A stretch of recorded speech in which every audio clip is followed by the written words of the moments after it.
gabi. Gabi. Gabi na sa mga seminarians ka no? Na nakaroon na biyo na. O dili na nato kapungan na panahon kapag yung pagkasugdan na itong evangelistic campaign karong gabi na. O alang sa atong programa karong gabi na pagkasugdan kini sa atong chorister, Sister Father. O atong opening song mga kaisonan, ang atong theme song. Naguluhan kini o ikaw ang gusto. O pag sundan kini sa atong opening prayer ni Brother June Velocino. O sa dili pa ang health lecture mga kaigsunan, adun na kita'y usa ka mensahe sa awit na mga couples na gikan sa Aperom Fellowship Center. O pag humani ini, another special song.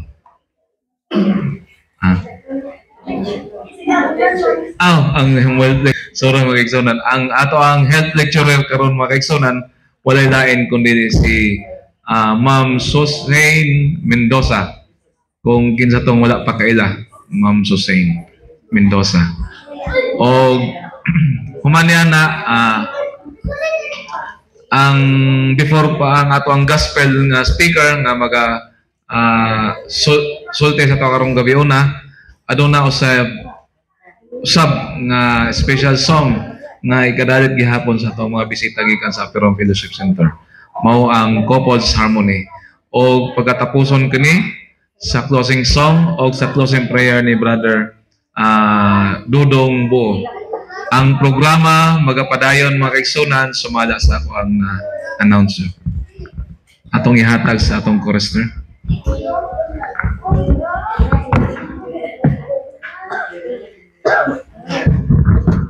For our opening song, shall we all stand and sing our theme song, Ikaw ang Kusog.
pagampot ang mga igsoon.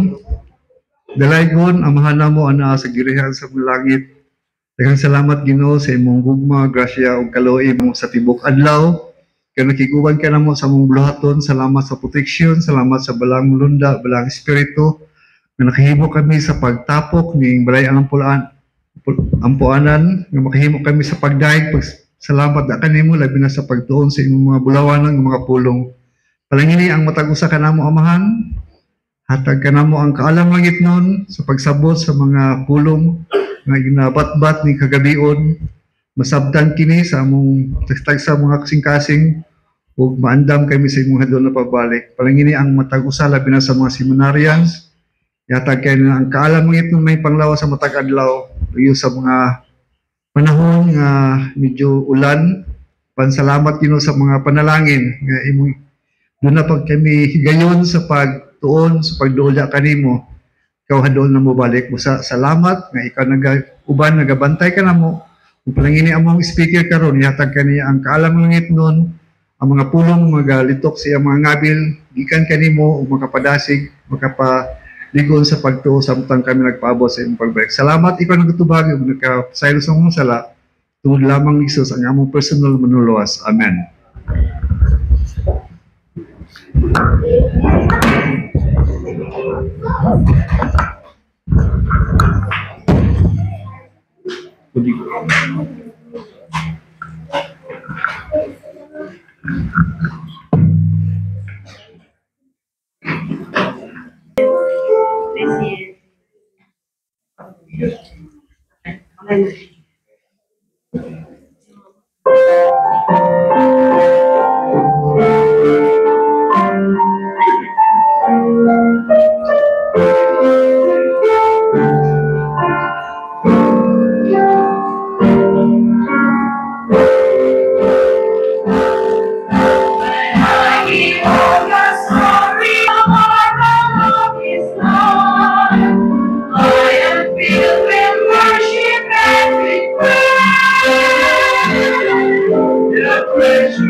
May gabi sa tanan.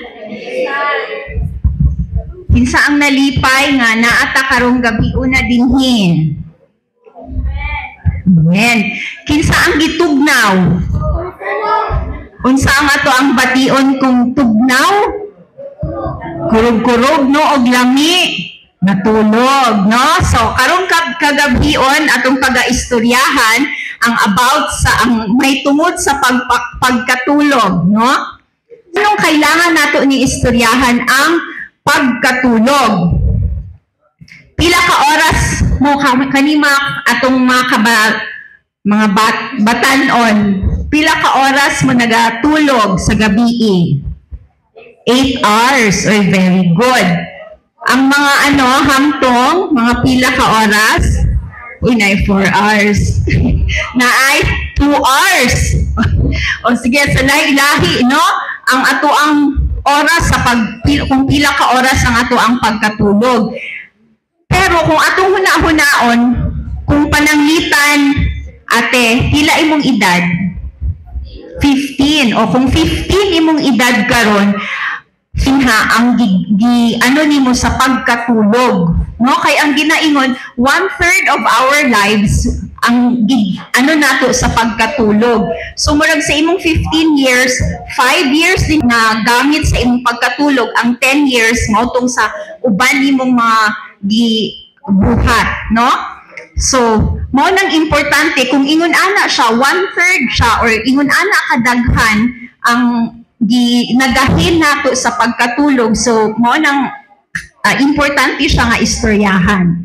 Sige, so naatay ginatawag na sleep cycle, no? So makita ninyo din na ay kanang light sleep, na ay deep sleep, and then the vivid dreaming.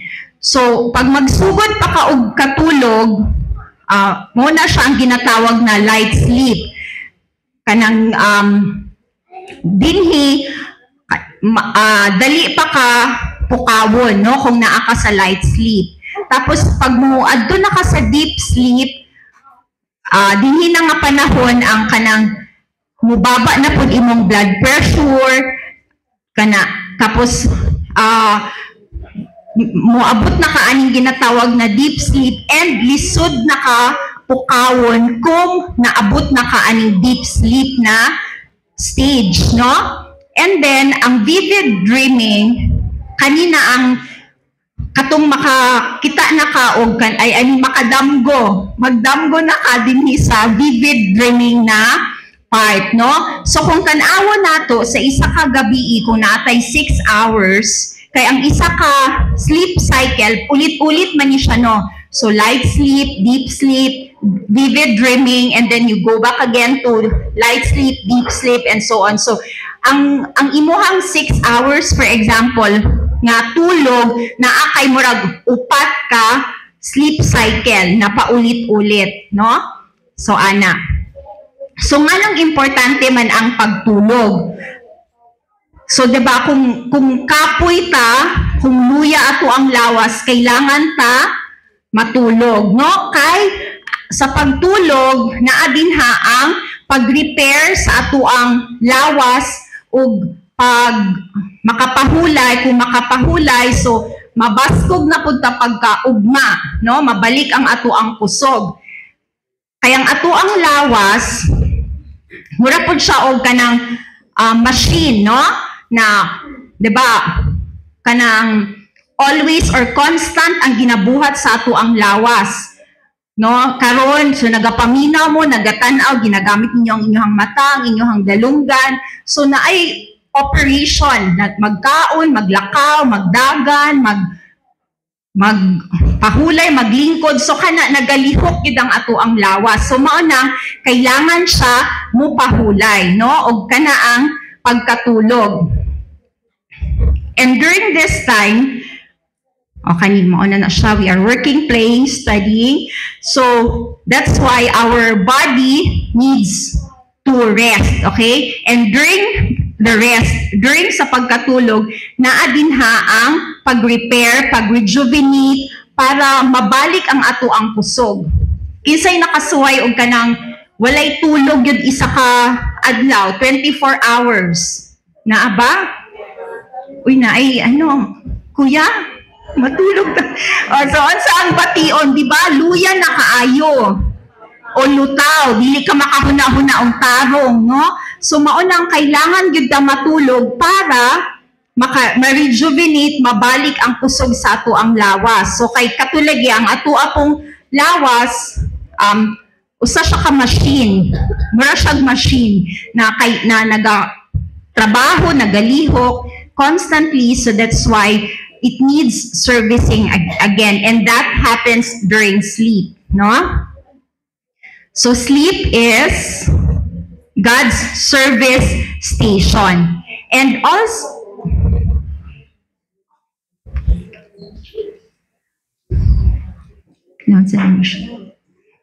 okay. So from the beginning or sa sunugdanan pa lang, ang Ginoo ginagamit pud niya ang pagtulog para magbuhat siya og miracle, no? Unsa ang gibuhat ni Jesus Christ sa Ginoo nga miracle during tulog or sa pagtulog, pagbuhat sa babae, no? Gipatulog niya si Adam, o during sa pagtulog ni Adam, nagkuha siya og katong gusok and gihimo niya og babae. So kato miracle na gibuhat sa Ginoo dito sa Garden of Eden. And kung matulog pud ta, miracle gihapon siya, no? Kay ang ato ang lawas mag-repair, mag-rejuvenate, okay? And miracle pud ang ato ang pagmata sa kabuntagon, no?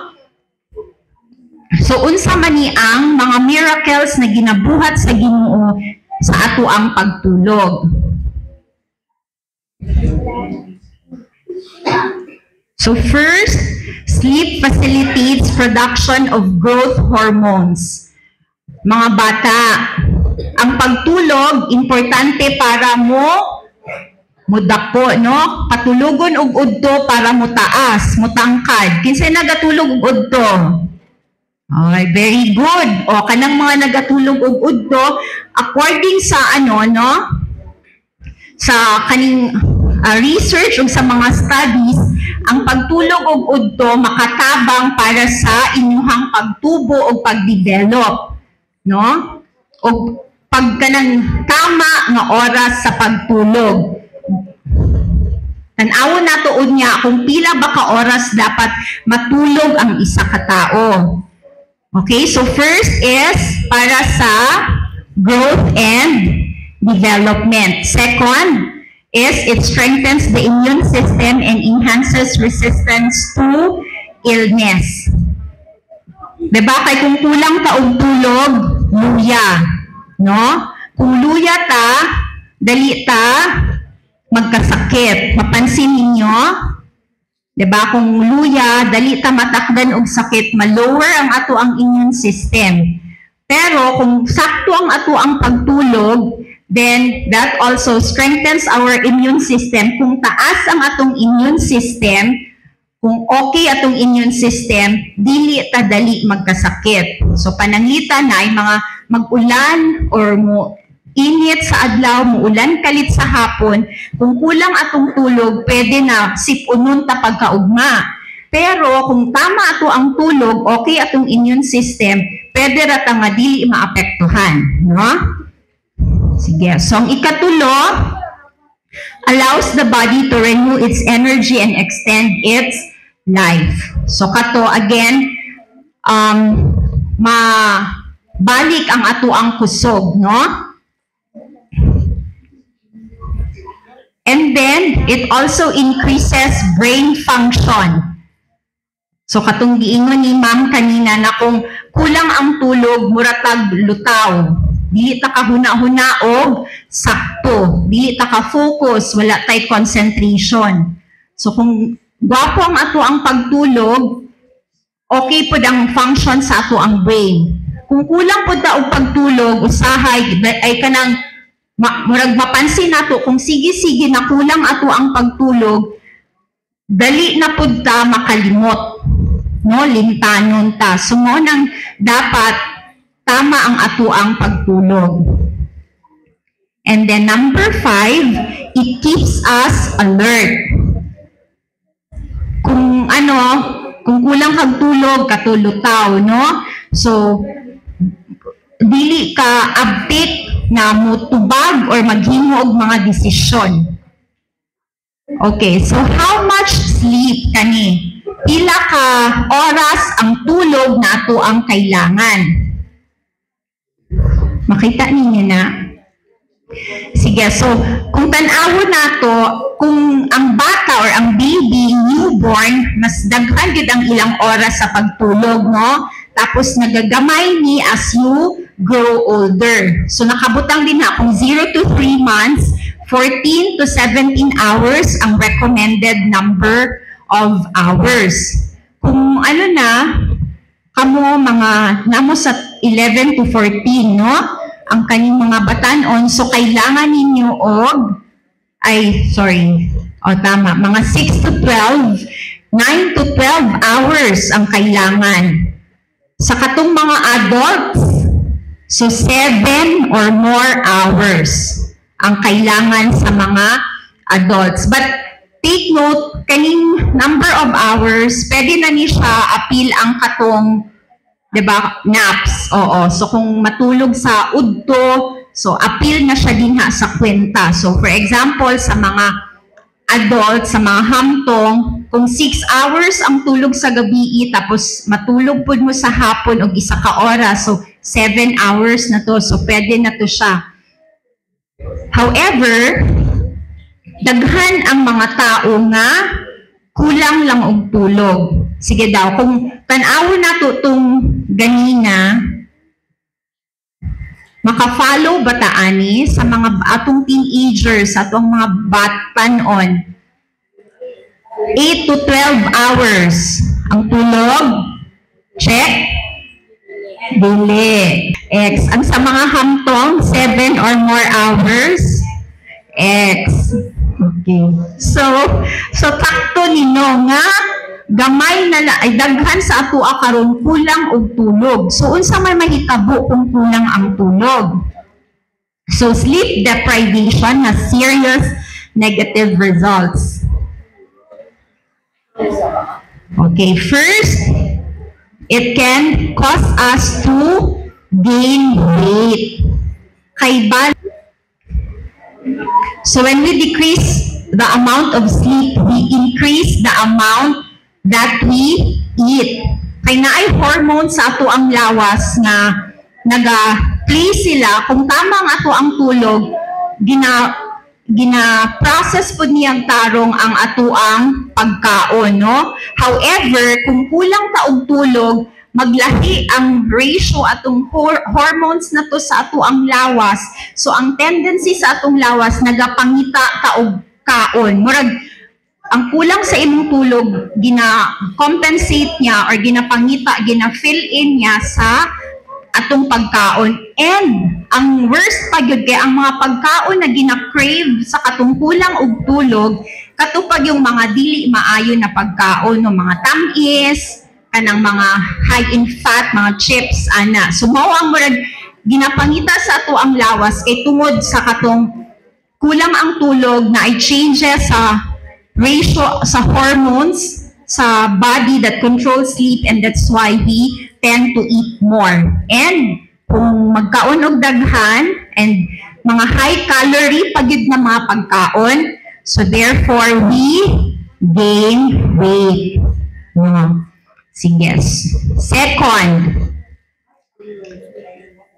so it can also lead to type 2 diabetes. Kaya kung magsige naman kaog-kaon, dili naman normal ang imong pagkaon. Instead of magkaon lang 3 times a day, no, pamahaw, paniud to panihapon, kung kulang ka og tulog, magapangita ang imuhang lawas og pagkaon. So sige kaog-kaon, dili tama imong ginakaon na pagkaon. So it can lead to type 2 diabetes. And therefore, so yan, eating that extra food opens the door to type 2 diabetes. And as a consequence also, number 3, increases risk of heart disease and high blood pressure. Kay kung kulang po ta og tulog na ay inflammation sa ato ang mga blood vessels, or kung mapansin nato, di ba, kung kulang ang tulog na ay mga eye bags, paminaw nato, burot ang ato ang nawong, no, na ay inflammation, and same goes dito sa ato ang mga blood vessels, no. Therefore, if there's increase in or inflammation in our blood vessels, that can actually increase the risk of heart disease or high blood pressure. Tapos, loss of sleep can also lead to caffeine addiction. Kay, diba, kung kulang og tulog, tapos magtrabaho ta or muskwela ta, kailangan nato magmata, no? So, kung magmata ka, gusto nato na atay ginainom na coffee, for example, kay para makamata, alert, gihapon ta, bisag kulang ta og tulog. So, that's why, pwede ta maging addicted sa caffeine, no? Kay, syempre, stimulant man ang coffee, so high siya, tapos, kung low na ang level, luya na ta, magpangita na ang ato ang lawas sa kaning kape, kay ma-feel man nato tong high or alert ta, bisag kulang ta og tulog. So, therefore, we get addicted. And, atong nga ang kape, dili siya maayo sa ato ang lawas. So ang ato agyod is i-maintain nato nga tama ang ato ang pagtulog. Okay, next. Sleep loss can cause accidents and loss of life. Especially kanang sa mga driver, no? Oo. So pananglitan ang driver katulgon, magpugos og drive, bisag katulgon, basig simba ko katulog, so therefore, pwede na mag-cause of accidents and death, no? So yun. Pero naapoy uban nga, naay sila'y mga problema sa pagtulog. Bisag gusto na sila matulog, pero dili sila makatulog. Naay ingon anak diri. So, maunang usahay ang uban nag-resort pod og sleeping pills, no? But then again, naay mga natural remedies, no? Para makatulog ka og tarong. Kung lisod ka sa pagtulog or nagkalisod ka sa pagtulog, dili kailangan mag-sleeping pills, no? Kay naapod tay mga pamaagi unsaon pagtulog og tama og sakto. So how can we get a good night's sleep nga? Free. Dili kailangan magpalit og tambal para pampatulog, no? Sige, so we have 7 tips. So first, consistent, establish a regular time to go to sleep and a regular time to wake up. So for example, kung ang tingtulog ni mo alas 10 sa gabi, so imuhagid nang ihimuon ng pattern nga alas 10 tulog ka, mata ka og alas 4. So kato, no? Regular gid siya. So dili kay kung alas 10 karon, ugma alas 9 na pud ka matulog, pagkasunod ugma alas 11, pagkasunod ugma alas 10. So, dili maka-regulate ang ato ang lawas. Dapat, tama or kanang himuan na tong pattern nga for example alas 10 gusto na tulog na ta, so alas 9 pa lang mag-prepare pagtulog, no? Kani makatabang pud siya, warm shower or pa-music before bedtime, no? Tapos, number 3, shut out the light, keep the bedroom dark and comfortable. So, pananglita na atay, ang ato ang trabaho sa gabi, no? Kanang night shift siya. Kay ang ato ang lawas, naka-design siya nga kanang musabay siya sa kanang hayag o ngit-ngit sa gabi. Oo, kung ngit-ngit, balimurag mo signal na pod ang ato ang lawas na matulog na. Pero kung night shift ka or gabi atong trabaho, tapos matulog ka og adlaw, ang ato ang buhaton is iunsa lang pod nato kanang ngit-ngit dapat ang kwarto nato bisag buntag ang ato ang pagtulog. Kay para murag gina-regulate nato ang ato ang the night and day cycle, no? So yun. Tapos no phones, no television, no computers in the bedroom. And then, we can also exercise, pero dili heavy exercise before bedtime. Yung effects exercise, makamata pud noon ta. Ma-energize man ta kung mag-over-exercise ta. So, mga 3 or 4 hours before bedtime, pwede lang light exercise. Tapos, ban alcohol and caffeine, no? Di gid ta let's not drink alcohol and caffeine kay kani sila makaprevent sila of relaxation. Again, mahay ta, so di na ta magkalisod na hinuon tagkatulog. And then number 7, so we eat dinner 3 hours before sleep time. So, nanihapon ta ganina mga alas 6, pwede na ta matulog mga alas 9. Okay, so mga 3 hours before, no? Di po nang busog kaayo ta, tapos matulog na ta. Kay, although ang kanang busog ta, makatrigger siya og tulog, no? Makatugon ta. Pero, remember, di ba na atay katong sleep cycle, nga dapat na atong light sleep, tapos deep sleep. So kung busog pod ka, dili nimo tumaano ang cycle. Makatulog lang kadali, tapos mamata na pod ka. Diba? Kung busog ta, dili ita mo abot dito atong makompleto tong sleep cycle. So dapat dili or 3 hours before ang ato ang pagkaon bago ta matulog. So yan. Okay. So there are also good sleep therapy that goes beyond the body. So we have 3 tips. Count the blessings of the day. Diba? Kung kung may remember ninyo, ay kung naamoy madumduman nga, kanamurag mag-ihap ka, mag-count ka og 1, 2, until makatulog ka. So kani pwede pod na mag-i-count nimo ang imuhang mga blessings for the day. Tapos you say thank you to God for all these things. Kay a grateful heart is a peaceful heart. Para pod ta maka-relax, no? Kay kung daghan kay ta ginahuna-huna, dili ta makatulog, maglisod ta og tulog.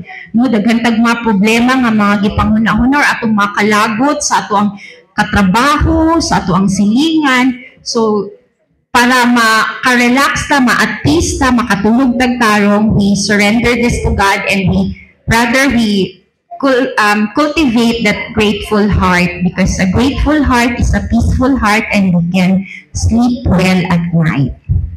And then, let's not worry about tomorrow. We trust God that He will take care of it. Kaya kung daghan po tag mga kagol, hala ugma ang ani-ani, unsa na kaya akong kaunon ugma, unsa kaya akong suuton ugma, unsa kaya akong mabuhatunon ugma, so maglisod po taog katulog mo. So therefore, we just trust God that He will take care of tomorrow. So God's promise in Psalm 127 verse 2, He gives His beloved sleep.